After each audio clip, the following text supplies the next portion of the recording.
जब अर्जुन भगवान का माना हुआ भक्त है, तो फिर उसे कृष्ण के वचनों पर विश्वास क्यों नहीं हो रहा था?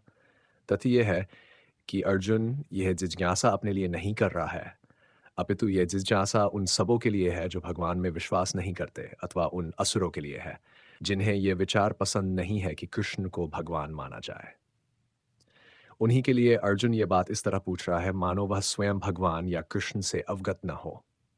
जैसा कि 10वें अध्याय में स्पष्ट हो जाएगा, अर्जुन भलीभांति जानता था कि कृष्ण श्री भगवान हैं और वे प्रत्येक वस्तु के मूल स्रोत हैं तथा ब्रह्म की चरम सीमा है। निस्संदेह कृष्ण इस पृथ्वी पर देवकी के पुत्र रूप में भी अवतीर्ण हुए। सामान्य व्यक्ति के लिए यह समझ पाना अत्यंत कठिन है कि कृष्ण किस प्रकार उसी शाश्वत आदि पुरुष श्री भगवान के रूप में बने रहे।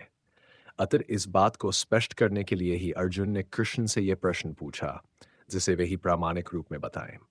कृष्णन परम प्रमाण है। यह तथ्य आज ही नहीं अनंतकाल से सारे विश्व द्वारा स्वीकार किया जाता रहा है। केवल असुर ही इसे अस्वीकार करते रहे हैं। जो भी हो, श्री कृष्ण सर्वस्वीकृत परम प्रमाण है। अतः अर्जुन उन्हीं से प्रश्न करता है, जिससे कृष्ण स्वयं बताएं और असुर तथा उनके अनुयायी जिस भांति अपने लिए तोड़ मरोड़ करके उन्हें प्रस्तुत करते रहे हैं, उससे बचा जा सके। यह प्रत्येक व्यक्ति के लिए आवश्यक है कि अपने कल्याण के लिए वह कृष्ण विद्या को जाने। अतः जब कृष्ण स्वयं अपने विषय में बोल रहे हों तो यह सारे विश्व के लिए शुभ है। कृष्ण द्वारा की गई ऐसी व्याख्याएं असुरों को भले ही विचित्र लगें क्योंकि वे अपने ही दृष्टिकोण से कृष्ण का अध्ययन करते हैं, किंतु जो भक्त हैं वे साक्षात कृष्ण द्वारा उच्चरित वचनों का हृदय से स्वागत करते हैं। भक्तगण कृष्ण के ऐसे प्रामाणिक वचनों की सदा पूजा करेंगे क्योंकि वे लोग उनके विषय में अधिकाधिक जानने के लिए उत्सुक रहते हैं। इस तरह नास्तिकगण जो कृष्ण को सामान्य व्यक्ति मानते हैं, वे भी कृष्ण को अतिमानव सच्चिदानंद विग्रह, दिव्य त्रिगुणातीत तथा दिक्काल के प्रभाव से परे समझ सकेंगे। अर्जुन की कोटि के श्री कृष्ण भक्त को कभी भी श्री कृष्ण के दिव्य स्वरूप के विषय में कोई भ्रम नहीं हो सकता। अर्जुन द्वारा भगवान के समक्ष ऐसा प्रश्न उपस्थित करने का उद्देश्य उन व्यक्तियों की नास्तिकतावादी प्रवृत्ति को चुनौती देना था जो कृष्ण को भौतिक प्रकृति के गुणों के अधीन एक सामान्य व्यक्ति मानते हैं।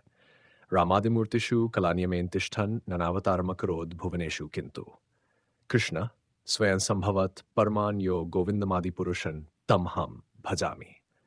मैं उन श्री भगवान गोविंद की पूजा करता हूँ जो राम नृसिंह आदि अवतारों तथा अंशावतारों में नित्य स्थित रहते हुए भी कृष्ण नाम से विख्यात आदि पुरुष है और जो स्वयं भी अवतरित होते हैं। वेदों में भी कहा गया है कि अद्वैत होते हुए भी भगवान असंख्य रूपों में प्रकट होते हैं। वे उस वैदूर्य मणि के समान हैं जो अपना रंग परिवर्तित करते हुए भी एक ही रहता है। इन सारे रूपों को विशुद्ध निष्काम भक्त ही समझ पाते हैं। केवल वेदों के अध्ययन से उनको नहीं समझा जा सकता। वेदेषु दुर्लभम दुर्लभ मात्म भक्त। अर्जुन जैसे भक्त कृष्ण के नित्य सखा हैं और जब भी भगवान अवतरित होते हैं तो उनके पार्षद भक्त भी विभिन्न रूपों में उनकी सेवा करने के लिए उनके साथ साथ अवतार लेते हैं।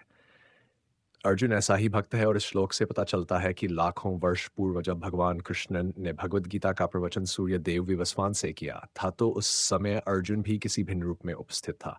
किंतु भगवान तथा अर्जुन में यह अंतर है कि भगवान ने यह घटना याद रखी किंतु अर्जुन इसे याद नहीं रख सका। अंशरूप जीवात्मा तथा परमेश्वर में यही अंतर है। यद्यपि अर्जुन को यहाँ परम शक्तिशाली वीर रूप में संबोधित किया गया है जो शत्रुओं का दमन कर सकता है, किंतु विगत जन्मों में जो घटनाएं घटी है उन्हें स्मरण रखने में वह अक्षम है।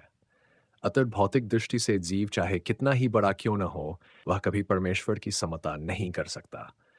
भगवान का नित्य संगी निश्चित रूप से मुक्त पुरुष होता है, किंतु वह भगवान के तुल्य नहीं होता। ब्रह्म संहिता में भगवान को अच्युत कहा गया जिसका अर्थ होता है कि वे भौतिक संपर्क में रहते हुए भी अपने को नहीं भूलते। अतः भगवान तथा जीव कभी भी सभी तरह से एक समान नहीं हो सकते, भले ही जीव अर्जुन के समान मुक्त पुरुष क्यों न हो। यद्यपि अर्जुन भगवान का भक्त है किंतु कभी कभी वह भी भगवान की प्रकृति को भूल जाता है। किंतु दैवी कृपा से भक्त तुरंत भगवान की अच्युत स्थिति को समझ जाता है, जबकि अभक्त या असुर इस दिव्य प्रकृति को नहीं समझ पाता। फलस्वरूप गीता के विवरण आसुरी मस्तिष्कों में नहीं चढ़ पाते। कृष्ण को लाखों वर्ष पूर्व संपन्न कार्यों की स्मृति बनी हुई है, किंतु अर्जुन को स्मरण नहीं है। यद्यपि अर्जुन तथा कृष्ण दोनों ही शाश्वत स्वभाव के हैं। यहाँ पर हमें यह भी देखने को मिलता है कि शरीर परिवर्तन के साथ साथ जीवात्मा सब कुछ भूल जाता है, किंतु कृष्ण सब स्मरण रखते हैं क्योंकि वे अपने सच्चिदानंद शरीर को बदलते नहीं। वे अद्वैत हैं, जिसका अर्थ है कि उनके शरीर तथा उनकी आत्मा में कोई अंतर नहीं है। उनसे संबंधित हर वस्तु आत्मा है, जबकि बद्ध जीव अपने शरीर से भिन्न होता है। चूंकि भगवान के शरीर तथा आत्मा अभिन्न है, अतः उनकी स्थिति तब भी सामान्य जीव से भिन्न बनी रहती है, जब वे भौतिक स्तर पर अवतार लेते हैं।